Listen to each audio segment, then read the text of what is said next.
Revelation 21:4 offers a profound promise of hope and restoration.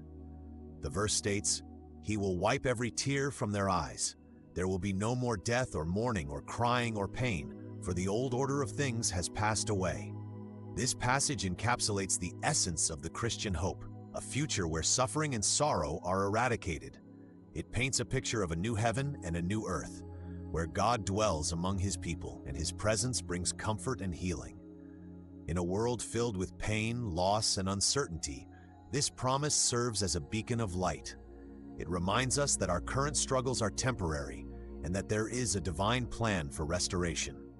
The imagery of God wiping away tears is particularly poignant.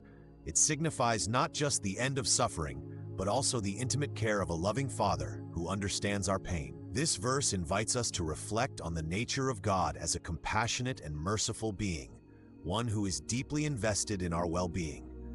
Moreover, the assurance that there will be no more death or mourning is a radical declaration of hope.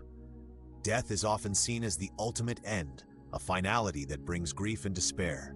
Yet in this promise we are reminded that death does not have the final word.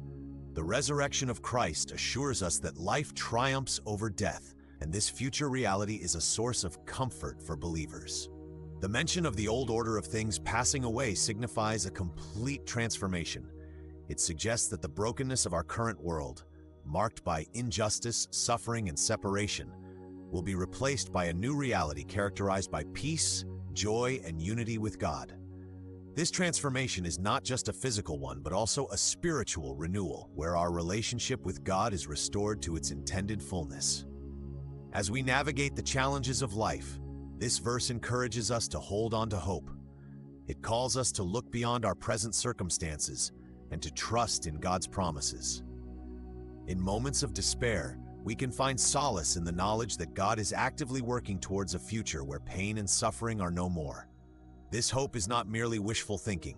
It is grounded in the faithfulness of God, who has promised to make all things new. In conclusion, Revelation 21:4 is a powerful reminder of the hope that awaits us. It challenges us to live in light of this promise, to be agents of comfort and healing in a world that desperately needs it. As we await the fulfillment of this promise, may we find strength in our faith and share the hope of a future free from pain with those around us.